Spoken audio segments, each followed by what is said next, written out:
ಮಳೆಗಾಲ ಚಳಿಗಾಲ ಕಳೆದು ಬೇಸಿಗೆ ಕಾಲವನ್ನ ಬರಮಾಡಿಕೊಳ್ಳುವ ಸಮಯದಲ್ಲಿ ನಮ್ಮ ದೇಹದ ಶೀತದ ವಾತಾವರಣವನ್ನ ನಿವಾರಣೆ ಮಾಡಲೆಂದೇ ದೇವರು ನಮಗಾಗಿ ಕರುಣಿಸಿರುವ ಇದೊಂದು ಹಣ್ಣು ನಿಜಕ್ಕೂ ವರದಾನವೇ ಸರಿ. ಹಲಸಿನ ಹಣ್ಣಿನಲ್ಲಿ ಉಷ್ಣದ ಪ್ರಭಾವ ಹೆಚ್ಚಿರುತ್ತದೆ. ಹಾಗಾಗಿ ನಮ್ಮ ಆರೋಗ್ಯ ಸಮತೋಲನಗೊಳ್ಳಲು ಸಹಾಯವಾಗುತ್ತದೆ. ಹಲಸಿನ ಹಣ್ಣು ಕೇವಲ ಮೇಲೆ ನೋಡಲು ಮಾತ್ರ ಒರಟು, ಮುಳ್ಳು, ಆದರೆ ಒಳಗಿನ ಪ್ರತಿಯೊಂದು ಭಾಗವು ನಮಗೆ ಉಪಯೋಗಕ್ಕೆ ಬರುತ್ತವೆ. ಹಲಸಿನ ಹಣ್ಣಿನ ತೊಳೆಗಳನ್ನ ತಿಂದು ಸಿಹಿಯ ರುಚಿ ಅನುಭವಿಸಿದರೆ ಅದರ ಬೀಜಗಳು ಮಾತ್ರ ಸಾರು ಪಲ್ಯಕ್ಕೆ ಉಪಯೋಗವಾಗುವುದರಲ್ಲಿ ಯಾವುದೇ ಸಂದೇಹವಿಲ್ಲ. ನಮ್ಮ ಪುಣ್ಯಕ್ಕೆ ಇಡೀ ವಿಶ್ವದಲ್ಲಿ ನಮ್ಮ ಭಾರತವೇ ಅತಿ ಹೆಚ್ಚು ಹಲಸಿನ ಹಣ್ಣು ಬೆಳೆಯುವ ದೇಶವಾಗಿದೆ.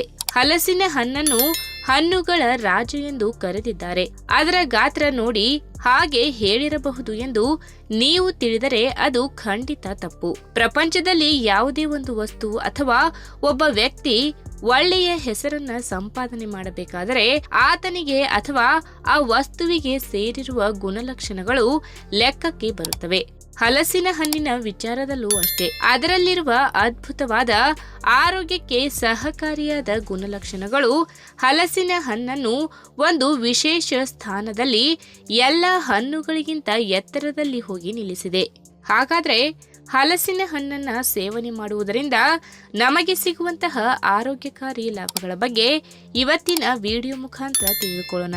ಅದಕ್ಕಿಂತ ಮುಂಚೆ ನೀವಿನ್ನೂ ನನ್ನ ಚಾನಲ್ಗೆ ಸಬ್ಸ್ಕ್ರೈಬ್ ಆಗಿಲ್ಲ ಅಂದ್ರೆ ಪ್ಲೀಸ್ ಸಬ್ಸ್ಕ್ರೈಬ್ ಮಾಡ್ಕೊಳ್ಳಿ. ಹಾಗೆ ಪಕ್ಕದಲ್ಲೇ ಇರುವಂತಹ ಬೆಲ್ ಐಕನ್ನ ಕ್ಲಿಕ್ ಮಾಡಿ. ಹಲಸಿನ ಹಣ್ಣಿನ ತೊಳೆಗಳಲ್ಲಿ ಹೇರಳವಾದ ಪ್ರೋಟೀನ್ ಅಂಶ ಇದೆ.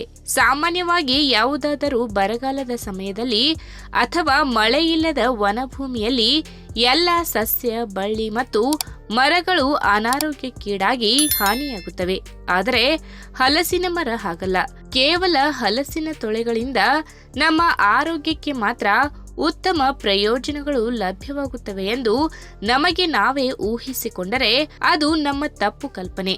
ಹಲಸಿನ ಮರ ಇರುವ ಜಾಗದಲ್ಲಿ ಹಲಸಿನ ಮರದ ಬೇರು ಎಲ್ಲಿಯವರೆಗೆ ಹಬ್ಬಿರುವುದೋ ಅಲ್ಲಿಯವರೆಗೂ ಮೇಲಿನ ಮಣ್ಣು ಸಹ ಆರೋಗ್ಯವಾಗಿರುತ್ತದೆ ಎಂದು ಭೂತಜ್ಞರು ಹೇಳುತ್ತಾರೆ. ಹಾಗಾಗಿ ವಾತಾವರಣದ ಬದಲಾವಣೆಯಿಂದ ಹಲವಾರು ಮರಗಳ ಹಣ್ಣುಗಳಲ್ಲಿ ಪೌಷ್ಟಿಕಾಂಶಗಳ ಕೊರತೆ ಉಂಟಾಗುತ್ತದೆ. ಆದರೆ ಹಲಸಿನ ಮರ ಮಾತ್ರ ಇದಕ್ಕೆ ತದ್ವಿರುದ್ಧ.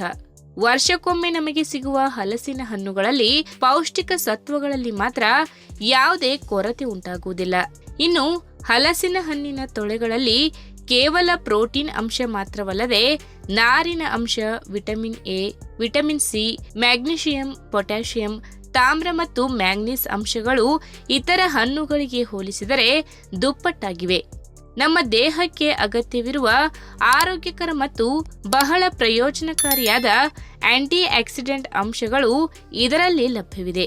ಇನ್ನು ನಮ್ಮ ದೇಹದಲ್ಲಿ ಫ್ರೀ ರ್ಯಾಡಿಕಲ್ಗಳ ಸಂಖ್ಯೆ ಹೆಚ್ಚಾದಷ್ಟು ನಮ್ಮ ಆರೋಗ್ಯಕ್ಕೆ ಹಾನಿಯಾಗಿ ಸಾಕಷ್ಟು ಬಗೆಯ ಆರೋಗ್ಯ ಸಮಸ್ಯೆಗಳು, ಕಾಯಿಲೆಗಳು ಎದುರಾಗುತ್ತವೆ. ಹಲಸಿನ ಹಣ್ಣಿನ ತೊಳೆಗಳಲ್ಲಿ ವಿಟಮಿನ್ ಸಿ ಅಂಶ ಹೆಚ್ಚಾಗಿದ್ದು ಇದು ಅತಿ ಮುಖ್ಯವಾಗಿ ನಮಗೆ ಕಾಡುವ ಹೃದಯದ ಸಮಸ್ಯೆ ಮತ್ತು ಕ್ಯಾನ್ಸರ್ ರೋಗವನ್ನ ಹೋರಾಟ ಮಾಡಿ ದೇಹದ ಉರಿಯೂತವನ್ನ ಕಡಿಮೆ ಮಾಡಿ ಗೆಲ್ಲುವಂತಹ ಶಕ್ತಿ ಹಲಸಿನ ಹಣ್ಣಿಗೆ ಇದೆ ಎಂದು ಹೇಳ್ತಾರೆ. ಇನ್ನು ಹಲಸಿನ ಹಣ್ಣಿನಲ್ಲಿ ಹಲವಾರು ಬಗೆಯ ಒಳ್ಳೆಯ ಗುಣಲಕ್ಷಣಗಳು ಸೇರಿದ್ದು ನಮ್ಮ ರಕ್ತದಲ್ಲಿನ ಸಕ್ಕರೆ ಅಂಶದ ಮಟ್ಟವನ್ನ ನಿರ್ವಹಣೆ ಮಾಡುವಲ್ಲಿ ಪ್ರಮುಖ ಪಾತ್ರ ವಹಿಸುತ್ತವೆ. ಮಧುಮೇಹ ಸಮಸ್ಯೆಯನ್ನ ಹೊಂದಿರುವವರು ಹಲಸಿನ ಹಣ್ಣಿನ ತೊಳೆಗಳನ್ನು ಯಾವುದೇ ಅನುಮಾನವಿಲ್ಲದೆ ತಿನ್ನಬಹುದು. ಏಕೆಂದರೆ ಹಲಸಿನ ಹಣ್ಣು ಸಿಹಿ ಇದ್ದರೂ ಸಹ ಇದರಲ್ಲಿ ಗ್ಲೈಸೆಮಿಕ್ ಸೂಚ್ಯಂಕ ತುಂಬಾ ಕಡಿಮೆ ಇದೆ. ಜೊತೆಗೆ ನಾರಿನ ಅಂಶ ಹೆಚ್ಚಿರುವ ಕಾರಣ ದೇಹದಲ್ಲಿ ಜೀರ್ಣ ಪ್ರಕ್ರಿಯೆಯನ್ನ ನಿಧಾನಗೊಳಿಸಿ ರಕ್ತದಲ್ಲಿನ ಸಕ್ಕರೆ ಪ್ರಮಾಣವನ್ನು ಸರಿಯಾಗಿ ಜೀರ್ಣವಾಗಿಸಿ ದೇಹಕ್ಕೆ ಲಾಭ ಉಂಟು ಮಾಡುತ್ತದೆ. ಮಧುಮೇಹ ರೋಗಿಗಳಿಗೆ ಕೆಲವರು ಹಲಸಿನ ಹಣ್ಣನ್ನ ಸೇವಿಸಲು ಸೂಚಿಸುವುದು ಇಲ್ಲಿ ಕಾಣಬಹುದಾಗಿದೆ.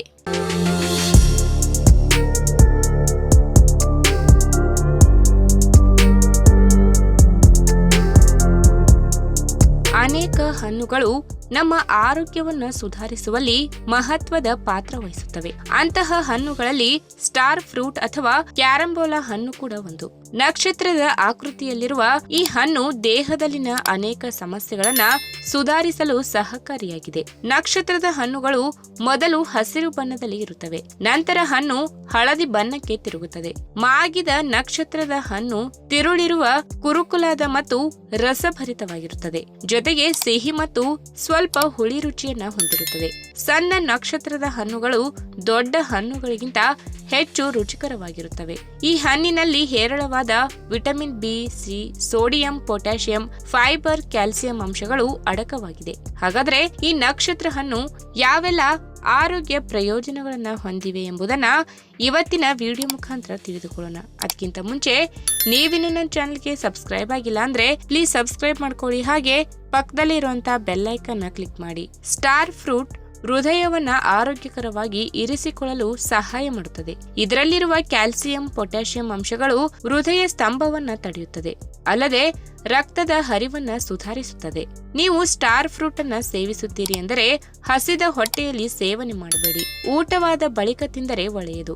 ಇನ್ನು ಮಧುಮೇಹ ಇರುವವರು ಈ ಹಣ್ಣನ್ನ ಸುಲಭದಲ್ಲಿ ಸೇವನೆ ಮಾಡಬಹುದಾಗಿದೆ. ರಕ್ತದಲ್ಲಿನ ಇನ್ಸುಲಿನ್ ಮಟ್ಟವನ್ನ ಸುಧಾರಿಸಲು ಈ ಸ್ಟಾರ್ ಫ್ರೂಟ್ ಸಹಕಾರಿಯಾಗಿದೆ. ಹೀಗಾಗಿ ಮಧುಮೇಹಿಗಳು ಈ ಹಣ್ಣನ್ನ ಸೇವನೆ ಮಾಡಬಹುದು. ಅಲ್ಲದೆ ಸ್ಟಾರ್ ಫ್ರೂಟ್ ನಲ್ಲಿ ಫೈಬರ್ ಅಂಶ ಸಮೃದ್ಧವಾಗಿರುವ ಕಾರಣ ಮಧುಮೇಹವನ್ನ ನಿಯಂತ್ರಿಸುತ್ತದೆ. ಅಷ್ಟೇ ಅಲ್ಲದೆ ಫೈಬರ್ ಅಂಶ ಜೀರ್ಣಕ್ರಿಯೆಗೆ ಉಪಯುಕ್ತವಾಗಿದೆ. ಸ್ಟಾರ್ ಫ್ರೂಟ್ ನಲ್ಲಿ ಫೈಬರ್ ಅಂಶ ಹೇರಳವಾಗಿರುವ ಕಾರಣ ಇದು ತಿಂದ ಆಹಾರವನ್ನ ಜೀರ್ಣಿಸಿಕೊಳ್ಳಲು ಸಹಾಯ ಮಾಡುತ್ತದೆ. ಸ್ಟಾರ್ ಫ್ರೂಟ್ ಅನ್ನ ನೀವು ಕಿಚಡಿ ಮಾಡಿ ತಿನ್ನಬಹುದಾಗಿದೆ. ಊಟದ ನಂತರ ಬೇಕಾದರೂ ಈ ಹಣ್ಣನ್ನ ಸೇವನೆ ಮಾಡಬಹುದು. ಮಾಂಸಾಹಾರ ಕೆಲವು ಗಟ್ಟಿ ಆಹಾರ ಪದಾರ್ಥಗಳನ್ನ ಸೇವಿಸಿದಾಗ ಅಜೀರ್ಣತೆ ಉಂಟಾಗಿ ತೊಂದರೆಯಾದರೆ ಈ ಸ್ಟಾರ್ ಫ್ರೂಟ್ ಅನ್ನ ಸೇವನೆ ಮಾಡಿ. ಇನ್ನು ಸ್ಟಾರ್ ಫ್ರೂಟ್ ನಲ್ಲಿ ವಿಟಮಿನ್ ಸಿ ಅಂಶ ಹೇರಳವಾಗಿದೆ, ಹೀಗಾಗಿ ಇದು ದೇಹದಲ್ಲಿ ಅನೇಕ ಸಮಸ್ಯೆಗಳಿಗೆ ಪರಿಹಾರ ನೀಡುತ್ತದೆ. ಅಲ್ಲದೆ ಹೇರಳವಾದ ನೀರಿನಂಶವಿರುವ ಕಾರಣ ದೇಹ ನಿರ್ಜಲೀಕರಣವಾಗದಂತೆ ತಡೆಯುತ್ತದೆ. ಇದರ ಜ್ಯೂಸ್ ಮಾಡಿ ಸೇವನೆ ಮಾಡಬಹುದು, ಆದ್ರೆ ನೆನಪಿಡಿ, ಹುಳಿ ಇರುವ ಕಾರಣ ಹೆಚ್ಚಿನ ಸೇವನೆ ಮಾಡುವುದು ಒಳ್ಳೆಯದಲ್ಲ, ಪಿತ್ತವಾದರೆ ಕಷ್ಟ.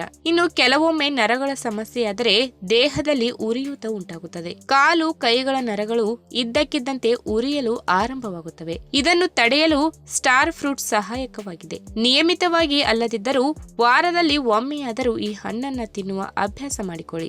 ಆರೋಗ್ಯವನ್ನ ಸುಧಾರಿಸಿಕೊಳ್ಳಬಹುದು, ದಂತ ಸಮಸ್ಯೆಗಳನ್ನ ದೂರವಾಗಿಸಬಹುದು.